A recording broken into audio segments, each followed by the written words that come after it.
Okay, good afternoon. I am Anto Budiarjo. Welcome to Monday Live. This is something that we do every Monday afternoon to try and figure out the future for smarter buildings. So it's really great to have you with us today.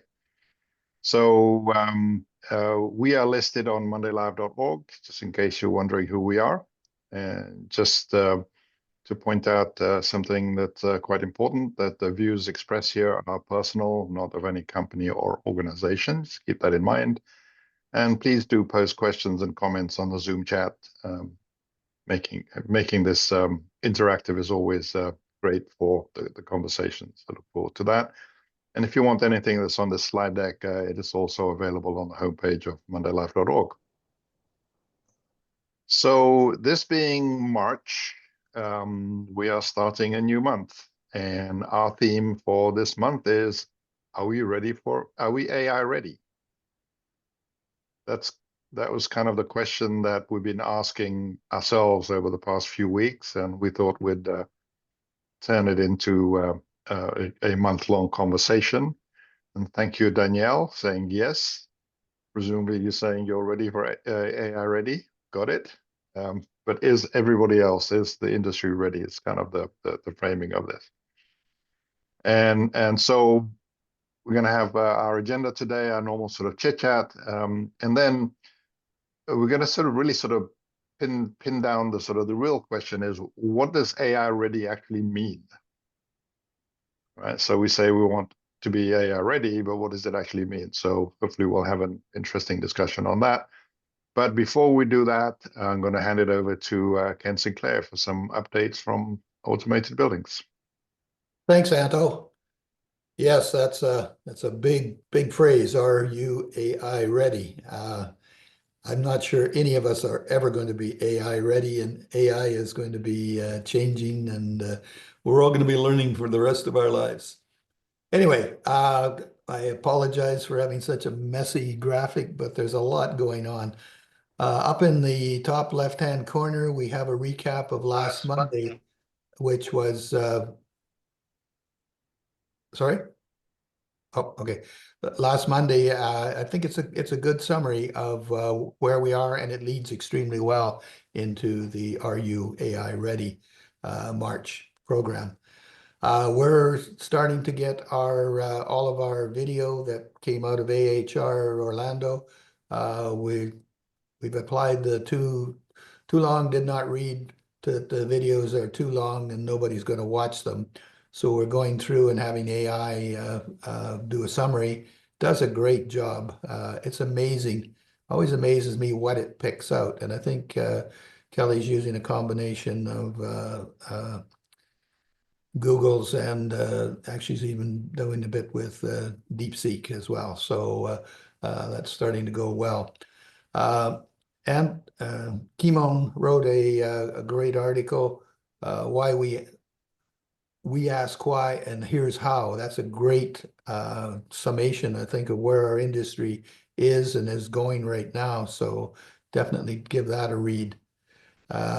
Just moving right down the other side there is our newest contributing editor is Danielle, and she explains to us how curiosity helped me thrive in a male-dominant field, which is great.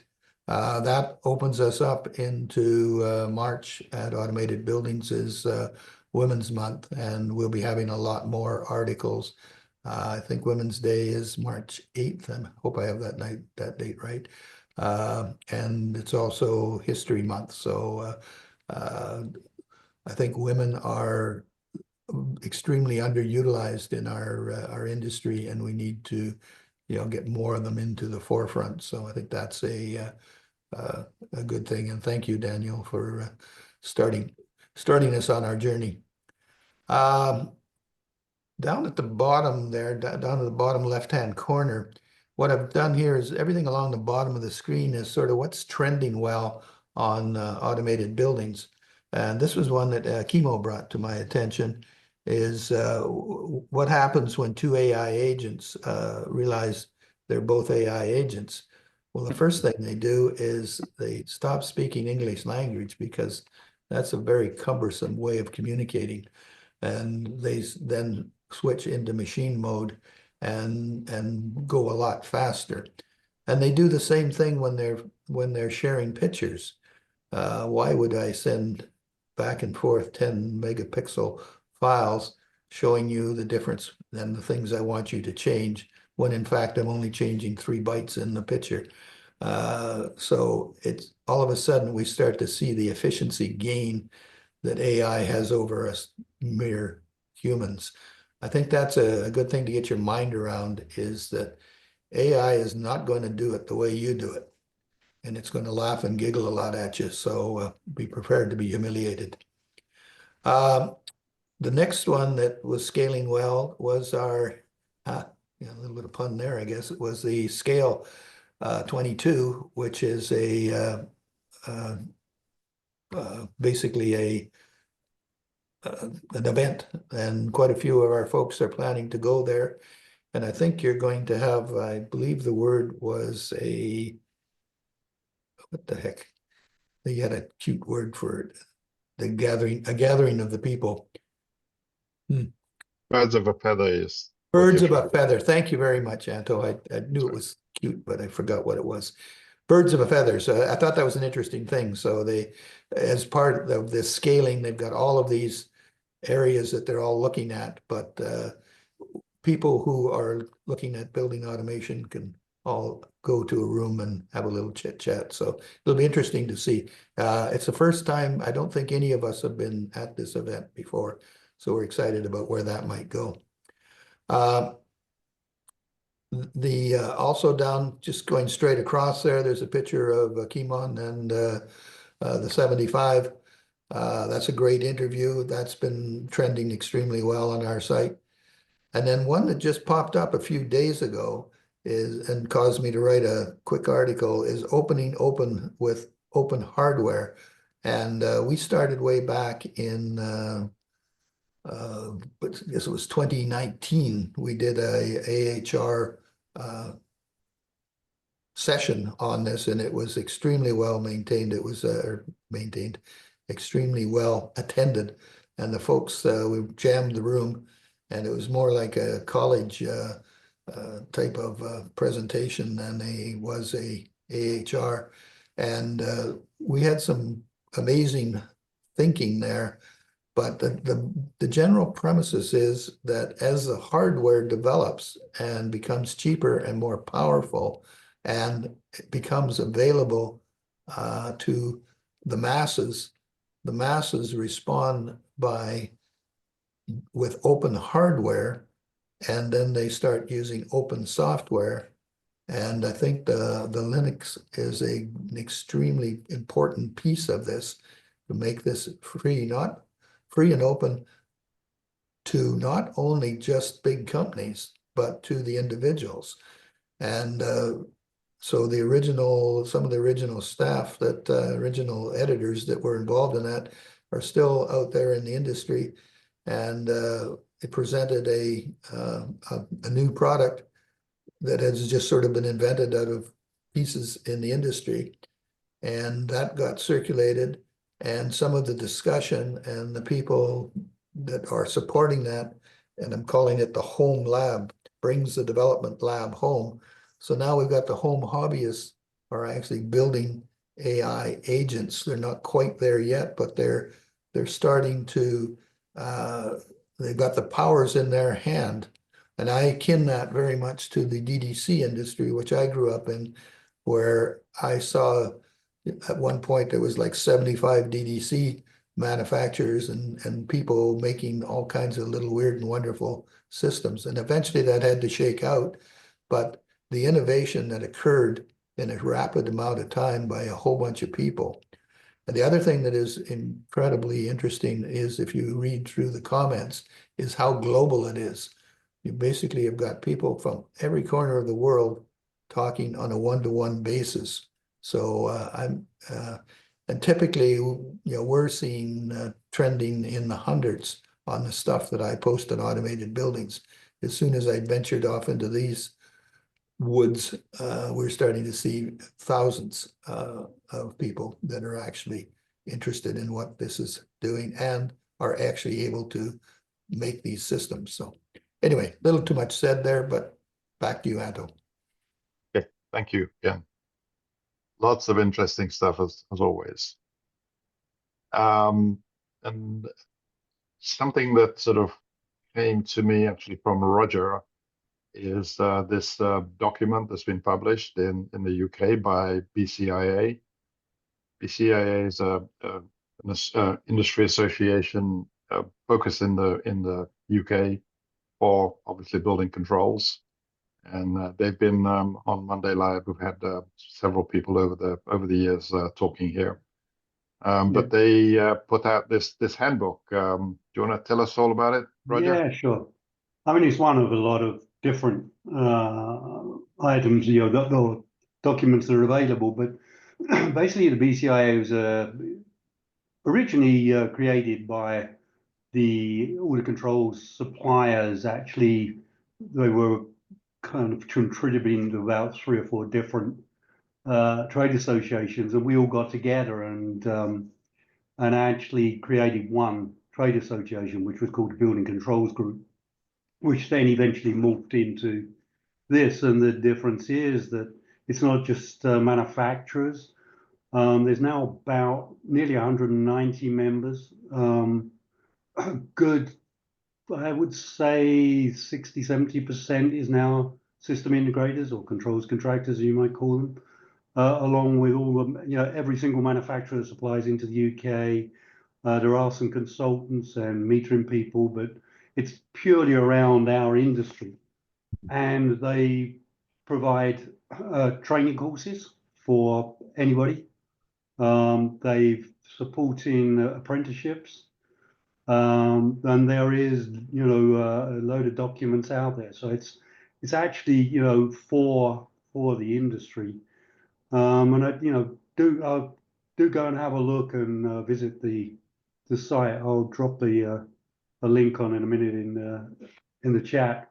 But it's worth having a look, and it is, as I say, just people from the industry and all the controls manufacturers and all the system integrators and everybody just trying to actually do it. What they've just released is something on standard terminology. So those that may be looking at it that need some reference about what MQTT might be, as opposed to what the hell even BEMS. I mean, in Europe, it's tend to be called BMS as opposed to BAS, but pretty much the same thing. But trying to explain all the acronyms that we've come up with over the years to actually help people understand it, because it was certainly one thing at one stage where we used to create things so people didn't understand it. Hopefully now with more open approach, where everything should be understood easily. But yeah, go and take a look. You can download the documents. You can see the sort of thing they're doing. And internally, they publish market numbers, explaining, the mix of product to commissioning, engineering, and all sorts of stuff, which they share amongst themselves, which is pretty useful stuff if you're a member. Great. So, Roger, are they actively seeking membership outside of the UK? No, at the moment it is a UK thing, but I would imagine, Steve, if and certainly I can put them in touch with someone, but if they were an opportunity to actually mix with another group. Yeah. I did actually talk to about the big guys. I did actually do some introductions, but it may be worth doing again. So if someone's interested, I can certainly make the introductions. Yeah. So we can share stuff. Yeah, obviously the thing that's new in our circles here is the C4SP that's now part of the Linux Foundation. Yep. Maybe there's some collaboration that could happen between BCA and C4SP. Yeah, exactly. Actually, Roger, I too would be interested in that. I don't know if you've noticed it. When I post on some of our stuff, I post a whole bunch of associations that I feel are important in our industry, such as Ashby and folks like that. And we just tied up with an Ocean, and what I'm trying to do is trying to add to our resource that these resources are out Yeah. there. So I'd very much like to have a conversation with BCIA. Yeah, I can certainly organise that. No That'd be great. problem. That'd be great. This has been Thanks. going for, wow, over 30 years, because I was even chairman for 4 years in the 90s. So I mean, it's been rolling for a long time. I've been aware of it and used their resources, and actually we've shared some stuff in the past, but never officially. Which Okay. I need to know. I need to It's know out there who's at the open for helm. anybody. Yeah. Okay, great, good stuff. So the link board is, as always. Anything else anybody want to bring up before we move on?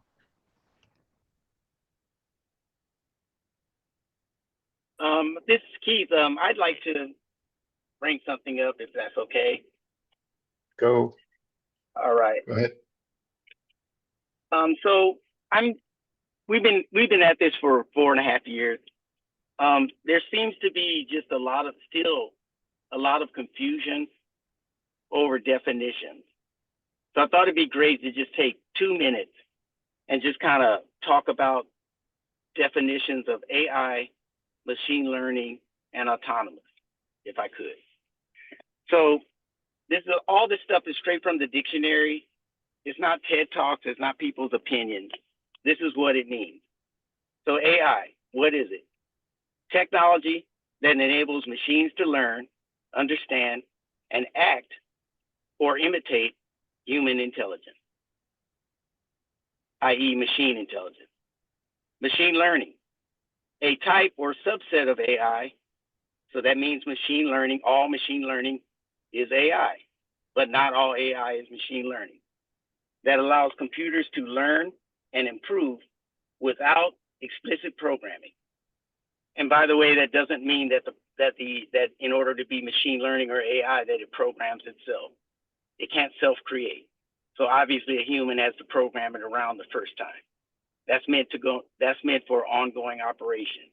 And then finally, the definition of autonomous, having the freedom to act independently, denoting or performing tasks that normally would be governed by a human being. So I just wanted to set the framework. These are the definitions, and that's what, at least, Facile is going to go by. I've been seeing a lot of, just controversy and going back and forth about, it's not autonomous if it uses the cloud and all this stuff. So I'm just stating for the record that those are the definitions of those 3 words from the dictionary, and that's how we're going to market. Thank you. That's great. I would like to add or request an additional definition, and that is of the word we. So, Anto, who is the we in our posed question for the month? Because in many cases, I think with Keith and Danielle, the answer is yes for what they do, sure. But is that the same for property managers? No, I don't think so. What about facility managers? Maybe. It depends on how big this we is. So I don't know if throwing things off right from the beginning with that question is good, but I thought I'd toss in the hat since we're looking at definitions here. Well, I think when we started up conjuring up this theme, it was, are you AI ready, or am I AI ready? Right? Because obviously AI readiness is something that a person or a company or a product will have or not. Right. So the realization that we really should be talking about we, to me, is the realization that almost until we all have some understanding or some common understanding of this thing that we call AI, it's not going to be that useful to all of us, especially if we have different understanding. And appreciate you sort of bringing that up, Keith. Having some clear definition is really good, but having the industry being ready is different to just an individual or one company being ready. So that's why we focused on the word we on that. And would love to open that up to discussion because we discussed it. I think when we were first talking about that, we were generally speaking of our industry, right? And our industry has multiple dimensions, right? We have users, we have manufacturers, we have integrators, we have AI producers, hardware manufacturers, software people. So I think, as we dig into this in the upcoming month, we should dive into some of those different roles within our industry and talk a little bit about, is one segment more ready than others? For instance, Keith and his company and what they do, they're way more ready than a typical end user would be, for instance, right? And then I think it's important to explore a little bit about when we identify instances where we aren't ready, why is that and what will it take to get past that as we go through the month here too. We don't have to dive into that all today, but. And so this is why to get this going, we sort of have to ask this question, what do we mean, are we ready? So I actually have a couple of slides that I'm going to jump to now. So we're talking about that. Are we ready? So this is the question, what does it mean to be AI ready? And I think this gets to the core of your point, David, because different people, and also your point, Keith, is that different people are just at different levels of, let's say, maturity of understanding what AI is all about, or even delivering it to an industry. And so I, of course, did the one thing that we humans do these days. I asked AI what it means to be AI ready. And it came up with a list. I'm just going to bring them all up because they're kind of obvious lists. I don't think this really is, earth-shattering. These are basically all of the things that we've talked about in some ways. About the data being in silos, we already talked about that. The resolution of data is important.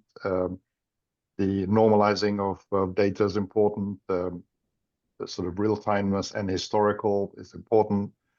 The contextualization of what it is that we're actually talking about is important, because otherwise, how do you communicate to an entity like AI? Because we have our own ways, humans have our own ways of contextualizing things, which is kind of part of what we do. So that the AI needs some help with that. And, it sort of goes on in terms of the specifics. But I think I'm going to bring this down and stop the share and just sort of open up the conversation about how this helps us understand how ready we are as an industry to be in AI. Can you leave that list up, Anto, so we can kind of reference it? So, Tracy, when you say our industry, you really mean the historical controls industry, correct? So, or is there a better definition? Well, I think we need to leave it a little bit broader than just controls. I mean, that's sort of our origin point, but I think it's important to understand the building owner's perspective on this. As a group in our industry, are they ready? And if not, why? For instance, when I look at the question, when I think our industry, I just think the real estate industry writ large. And so that includes physical, people focused on the physical assets, the, facility engineers, building engineers, property managers, operation staff, maintenance staff, and all the tenants. And then also the design and construction industry that creates the built environment or remodels or repurposes the built environment. So all of the engineering, architecture and consulting firms, as well as all the general contractors and subs and integrators. And then there's the part of the industry that plays monopoly with the physical assets, and that's the real estate investors. And in many cases, sometimes the developers can be put into that category too. And when you look at the real estate industry writ large, I would say the definition that I've been working under is that wherever there's a common understood data ontology, that portion of the industry is AI ready. So when you look at things from potentially Keith and Danielle's perspective, they're looking at known data sets from known control units, and there's a common data ontology for the most part that, and Keith, I don't want to speak to you, but this is my outsider's, I don't want to speak for you, but this is my kind of outsider's perspective, that Keith's ready because there's a common data ontology and years of hard-won institutional knowledge and experience that then is able to take that data ontology and apply AI tools to it. Now, when you look at other aspects of our industry, do we have common data ontologies to which you could apply AI or ML? I think so when things are in a known data format with an ontology, it's frequently referred to as structured data because it's in a database or a data fabric or a data, whatever you want to call it. And there's structure and normalized data. Where in the industry, we have quite a bit of unstructured data in many, many pockets of the industry. Take leases, for instance. They're narrative documents. They're really challenging to quantify or qualify. And so I would put that on one side of the extreme and a known ontology and structured data on the other side. So with this kind of broad perspective, I would say absolutely portions of the industry are AI ready to start using tools, and they already are using tools. But to me, the crippling thing that's in so many pockets of the industry is there is no common data ontology. Just the data that's in a property title in most states varies by county even. Illinois has 102 counties, and the title data is different in the majority of them from one county to another, let alone looking across the nation. Yeah. And so, and also zoning data, when you look at things from a public sector side, it's just insane how much different zoning there is. And it's frequently referred to snowflake zoning, where this zoning only exists at this one intersection in Washington, D.C. or something like that. So my opening posit, because Anto, you asked me the question at the end of last Monday's call, so I felt compelled to be the first to try to answer it. I'd say parts of our industry absolutely are ready, but until we have more common ontologies and until organizations structure their data better, we're not going to be able to really capitalize on the technology. And those who move fastest to standardize ontologies are best placed to reap the rewards of being first movers. So David, let me throw a question back. To what extent does the whole industry, the maximum breadth of whatever you can think of, needs to be to some degree aligned with their understanding of AI for AI to be useful? Or does that not matter at all? So I think it absolutely matters, but there's plenty of low-hanging fruit where AI can actually start making a difference. I would say one of the first places, and I can dig up a slide while we're on the call that I can share on this, but the legal aspect of the real estate industry. Leases aren't that hard, and yet almost always a lawyer is hired on both sides. So that's a part of the industry where AI could absolutely make a difference in reducing costs. And I also think that there's a number of different areas that are more busy work, narrative document type work that can also be knocked out. And I'm leveraging AI for basically every long form narrative document I create now. I don't use it for email ever, but I use it for getting a jump start on things for sure, wherever I can. Does that answer the question, Anto? Yeah. Okay. So David, I really applaud what you're saying about having a common data ontology. Because when I read through the list of 10 things here, what I notice is it goes beyond what I think is the key thing, which is the data ontology, and immediately goes into what you do with the data once you have it. Okay. So improving system adaptability, preparing for continuous learning and feedback loops. Those are all extensions of what you can do with AI once you have access to the data. So exactly. I'm with David. I think we should focus on answering the question in terms of AI ready around the data ontology piece, which to me is breaking down the silos.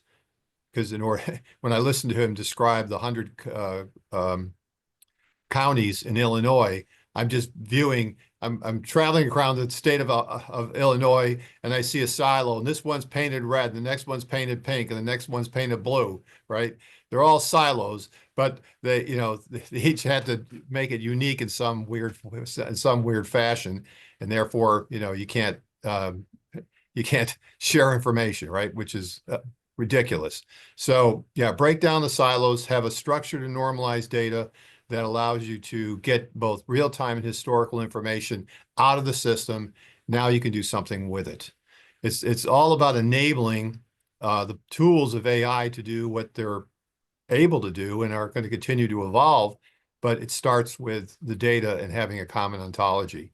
So that's my feeling about it, because it's having tried to define what the hell a cyber secure facility is.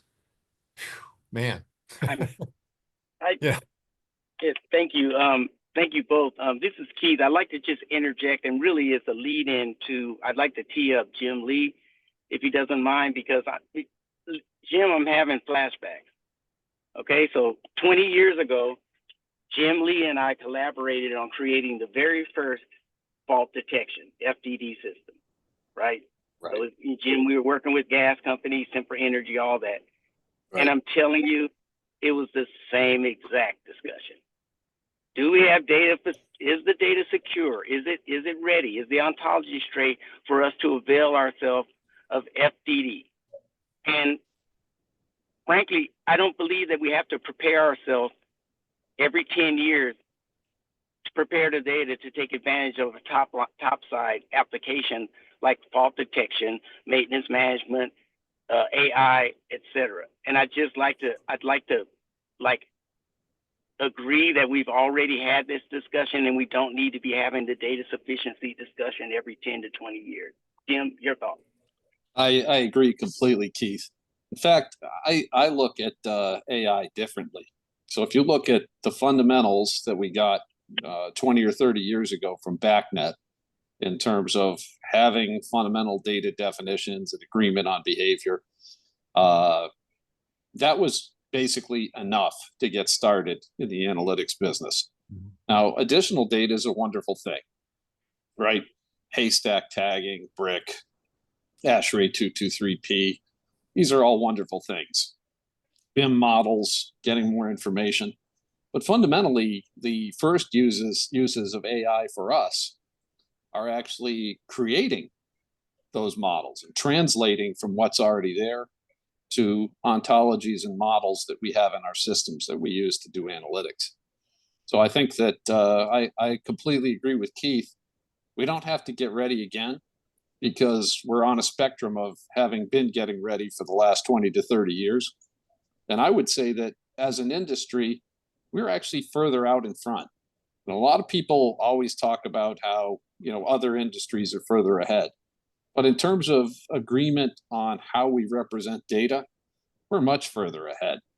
And one of the reasons is scale, because there are 5.5 million commercial buildings in the United States, and they all largely use the same technology. And that's very different from industrial and process control, where there are 100 automotive assembly plants in the country and 10 paper mills. So because we have scale, we needed to take advantage of that earlier, and as an industry, we did. I think that to be AI ready, we need business models to showcase the use of AI to get people going. So I agree with Keith. And I think I'd like to jump in too. I agree, Keith. I was having these same discussions a decade ago, and when we were trying to figure out what big data was and how to leverage big data, actually 20 years ago. So, in order to leverage vast amounts of data at the time, with machine learning, you had to have organized data in some sort. But I also want to comment, Kimon gave a great point that AI tools and ML tools can absolutely be used to comb through unstructured data to make it structured.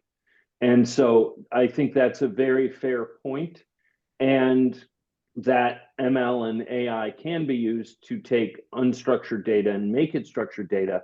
However, there usually should be a human making sure that the way that's happening works, or if anything is outside of the obvious, that a human checks it before it becomes data of record, so to speak.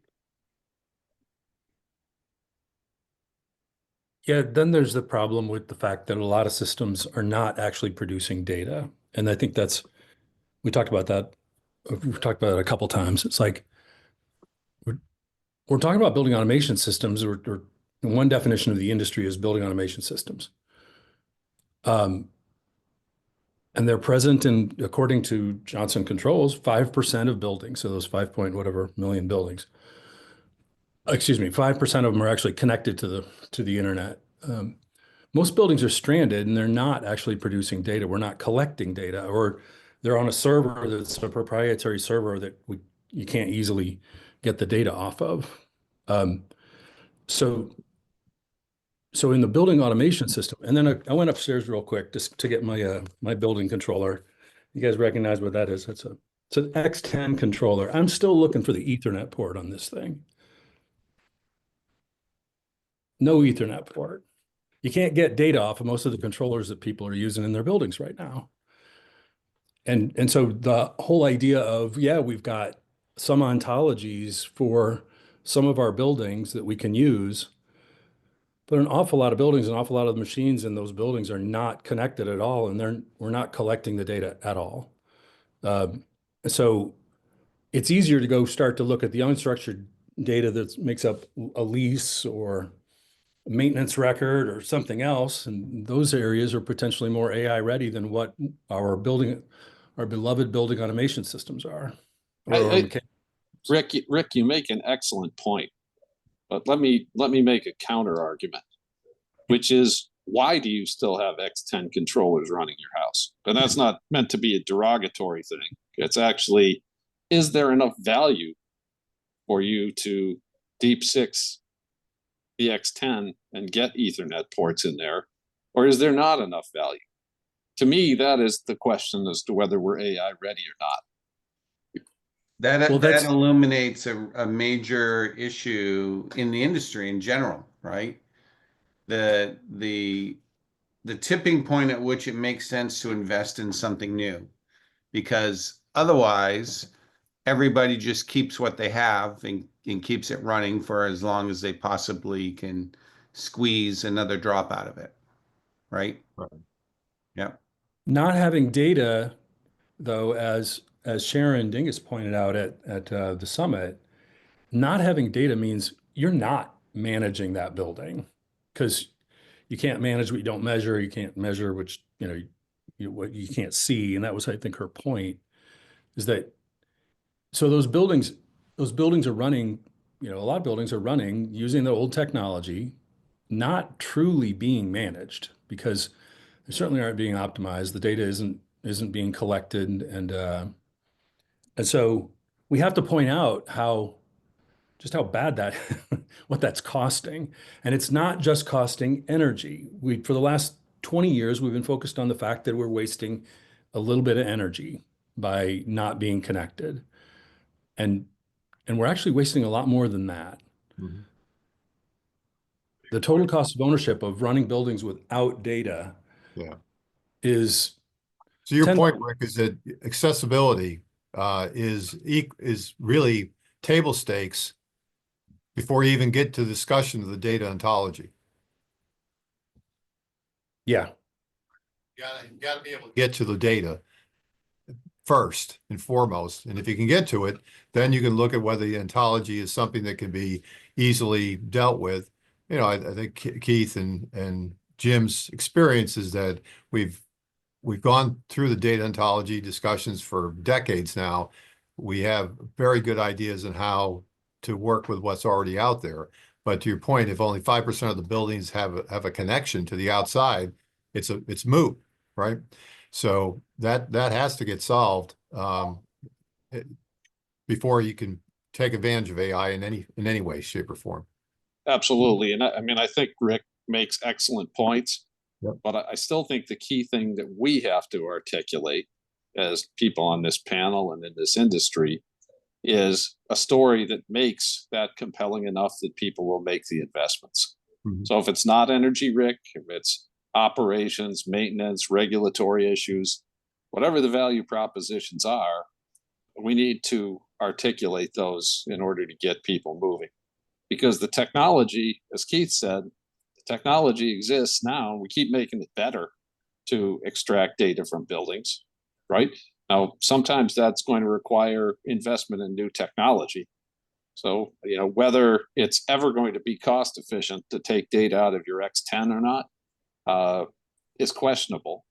But you have to reach a tipping point in your home where you're willing to replace it, or your factory or your office building or whatever it is. And I think that it's incumbent upon us to figure out how to make those recommendations So to Jim, owners. let me ask you this, because to what extent do you think this problem is going to be solved because of a generational factor? Meaning the upcoming generations they can't even believe that you can't get to something. Okay, they've been raised in an environment where you just go online, you need to get an app, you go get the app, and bang, you're off and running, right? So that generation coming up is going to be given the responsibility for managing buildings, and they're going to be faced with the fact that they can't connect to it. They're going to say BS on that, right? They're just not going to accept it. And So they'll either pay to get those systems upgraded. Right. And the other thing, Steve, is that a lot of the systems that we're talking about are theoretically end of life, right? Right. So Rick's X10 system You can't is support beyond Yeah. end of life, right? Right. And that's true for 30 or 40-year-old building automation systems that are still running. Mhm. They're theoretically past end of life. Right. But this is where I have to bring David Welts into the conversation about how do we articulate to large groups of owners, in a planning forum or other ways, that these are problems that have to be addressed. I think Just as the United States, where the bridges are falling down, Right. so we had an infrastructure investment tax and expenditure to fix the bridges. The same thing's true for any of these assets over time, whether it's a water system or a wastewater system or Sure. any critical infrastructure, which building automation is, right? And So I think, in Jim, terms of the we and the who. Sorry, go ahead. Oh, go ahead, Roger. I've Yeah, no, I was talked just too going to say, much Jim, over that the we and the who bit is quite important, because I think we have to recognize as well that as it stands, you know, it's got to be a cloud solution at this time, or you know, because the you know, there's no data until the building's up and running. Okay, so during the construction phase, there's nothing going on. So it's the aftermarket type thing, which immediately breaks up the market about the who and the we might be, and then it comes down to what you're saying, Jim, is who's going to actually take this data and actually start using it to do stuff, which narrows the field down really quite a lot. And if the owners aren't engaged in trying to actually make their buildings, you know, more secure, cost effective, you know, operationally effective, and their environmental conditions right, I think it's right now we have a very narrow field who are actually ready. Are we ready? Are they ready? Are who's ready? You know, to actually pick up this stuff and start utilizing it, because that's the main function here. Is the people that are going to actually generating the data is one thing, which I think we all agree is, you know, there are ways and means of doing it, and this building should be upgraded. But having got that data to somewhere, someone's got to, like Keith's company, but it's also in getting the owners and the people who are actually occupying the buildings to actually start thinking about what is that going to be used for. So one way or another, we've been talking about getting data, structuring the data, normalizing data, capturing the data, and the sort of putting tagging and the ontology of data for years before we started talking about AI, which is about 2 years ago. Right. So so AI is not the only reason to do all of those things. They just seem to be the right thing to do. Is it just the case that without those things sorted out, AI becomes almost useless? It's not really what it is. We got to the point where the absence of structured ontology rich data is it's a sort of a must-have right now. I would say it's the opposite. I am on the side of the camp that says AI is going to figure this out. There was a little bit of chatter going on in the group discussion about AI solving its own problems, and I firmly believe that's where this is going to end up, is all of these hard problems of that we're talking about in terms of data and is it clean data, is it available data, all that kind of stuff. A lot of that AI is going to solve, and we won't have to worry about that. So the Go ahead, fact that I'll we just need leave it at that for now. Yeah. the fact that we need AI to solve that problem makes us ready for AI then. Yeah. Seems to me. Every time I go into ChatGPT with some problem, some really hard task or something, I inevitably, this has happened to me over and over again, inevitably, I go through all kinds of work trying to explain everything and so forth. And, you know, it generates better results. And then I'll go, I wonder if I would have just said, hey, what about this? And it gives me as good or better an answer, right? Yeah. So I wasted all of that time worrying about a problem that AI didn't care. It kind of had that part figured out already, right? And so there's going to be learning curves and training and, clarity and double checking and so forth that will go on for a while. But I think in the end, we're worrying about something we don't need to worry about when it comes to that. I mean, we got to get the data exposed for sure. But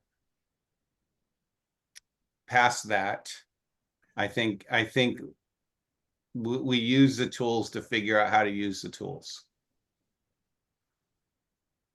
You've gone recursive. Yes. I think, I kind of deal with this in my everyday life, right? We buy chips semiconductors to make products that go into the machines that make the semiconductors. I think we use AI to build the tools that will allow AI to be used as a tool. But we have to start that process. Us humans have to start that process. Yes. So we're just a startup.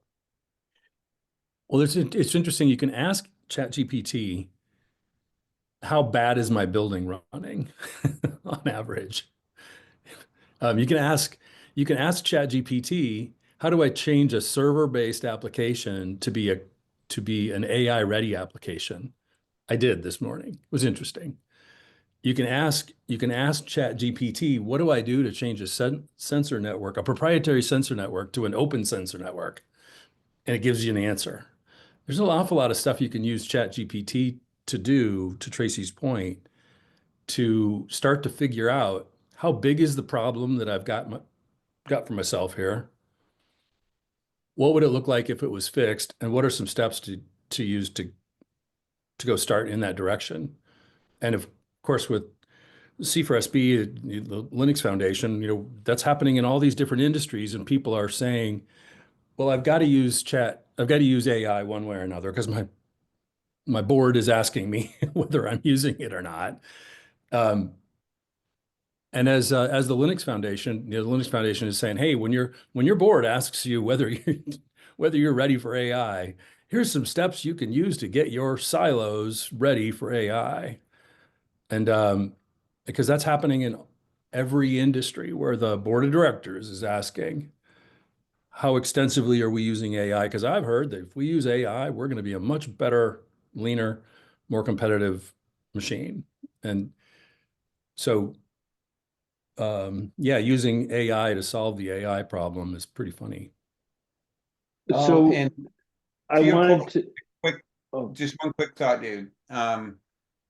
There is a carrot and stick here for sure, right? You're talking about boards being leaner, meaner, and yes, that's the company that's playing offense. But even for companies, building owners, who normally would consider themselves as defensive players, reacting or waiting, man, you're just going to get left behind if you don't get on this somewhere somehow. You'll go the way of the buggy, the horse-drawn buggy, right? So there is so much reason to move forward with this stuff, no matter how you kind of see the world from that standpoint. I would respectfully disagree with that, Tracy, because the Amish have been doing fine with their horses and buggies, and I think they will continue to be fine without AI. I knew somebody was going to bring up the Amish. All right, so sorry. I haven't had a chance to address Jim's question about how do we convince owners, and what this comes down to, again, the famous JLL 330-300.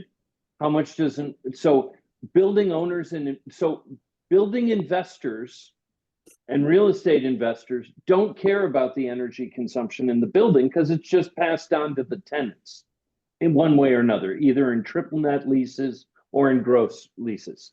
And so using the argument that the building can be more efficient has not held water for the last 20 years, if not longer. So with that in mind, then you look to the organizations that are spending the money on the utilities and using the JLL, $3 per square foot spent on utilities, $30 to lease the building per square foot, which is actually ridiculously low now, and then $300 for staffing per square foot. And again, the cost of utilities is so low, there seems to be better things to focus on, which again, over the last 20 years has been a good argument for nothing getting done. Where I see a big change with AI is being able to support more buildings with a lower headcount and lower staffing and it's a new model of building support where you're leveraging AI and far fewer people to support multiple buildings. And that's where the advantage of, like Keith's platform can come into play, because it gives you the raw tools to lower that headcount and do some of the busy work analysis to find the lowest hanging fruit. But I also think it requires a change in culture, because all of these buildings, we've talked about too, that are facing, it's coming time, the payments due, you've got to reinvest in your chiller plant or whatever your central plant is for the building. That to me is the opportunity of a generation to update buildings for the building to truly be AI ready and have all the data and integration to lower the support headcount, improve the tenant experience, lower the operations costs, lower capital costs, et cetera, et cetera, et cetera. Yep, very well said, David. I mean, and as an example of this, different disruptive business model by embracing AI and technology, our pricing starts at a penny per square foot per month, which is shockingly valuable. So, and also we're autonomous, so we're not really bringing insight to humans. It's turnkey, autonomous driven building. So yeah, that's the cost. But yeah, these enable businesses to provide disruptive capability to the ongoing market. I mean, nobody's arguing with us as far as a penny per square foot per month for our AI agents to optimize the hell out of their building.